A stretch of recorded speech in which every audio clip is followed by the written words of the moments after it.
ആശാപ്രവർത്തകർക്കും ഹരിതകർമ്മ സേനാംഗങ്ങൾക്കുമൊപ്പം Onam ആഘോഷിച്ച orthodox സഭാ മെത്രാപ്പൊലീത്ത Pathanamthitta Thumpamon ഭദ്രാസനാധിപൻ doctor Abraham Mar സെറാഫിഡ മെത്രാപ്പൊലീത്ത ഓണസദ്യ ഒരുക്കി.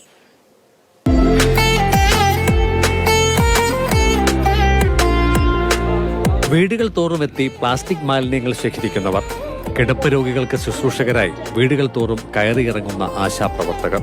ഈ ഓണക്കാലത്ത് അവരെ എല്ലാവരെയും ചേർത്ത് നിർത്തുകയായിരുന്നു, അവർക്കൊപ്പം ചേർന്നിരിക്കുകയായിരുന്നു മെത്രാപ്പൊലീത്ത. വിഭവസമൃദ്ധമായ സദ്യയോടെ തുടക്കം.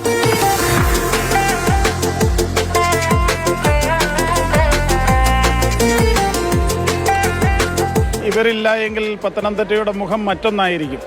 ഇവിടുത്തെ വൃത്തിയും ശുചിത്വവും എല്ലാം സൂക്ഷിക്കുന്ന ഈ സഹോദരിമാരെ ആദരിക്കുക എന്നുള്ളതായിരുന്നു ഒന്നാമത്തെ ലക്ഷ്യം. രണ്ടാമത്തെ ലക്ഷ്യം യാതൊരു വേർതിരിവുമില്ലാതെ എല്ലാവരെയും ചേർത്ത് പിടിക്കുവാനായിട്ടുള്ള ഒരു ശ്രമമാണ്. ഈ രണ്ട് പ്രധാന സന്ദേശങ്ങളാണ് ഇതിലൂടെ ലക്ഷ്യമാക്കുന്നത്.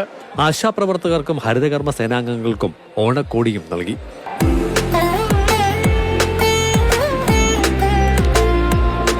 ഇത് ഞങ്ങൾക്ക് പ്രതീക്ഷിച്ചതേ അല്ല. ഇത് ഞങ്ങൾക്ക് കിട്ടിയത് വളരെ ഒരു അനുഗ്രഹമുണ്ട്. എന്ന് വെച്ചാൽ ആശമാരെ പ്രത്യേകിച്ചെടുത്ത് അദ്ദേഹം ഞങ്ങളെ സംബോധന ചെയ്ത് ഞങ്ങൾക്ക് ഇത്രയും തന്നത് വളരെ സന്തോഷമുണ്ട്.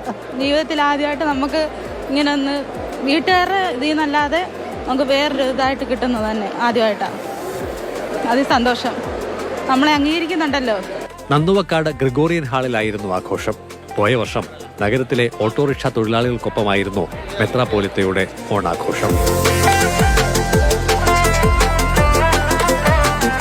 മാതൃഭൂമി ന്യൂസ്, പത്തനംതിട്ട.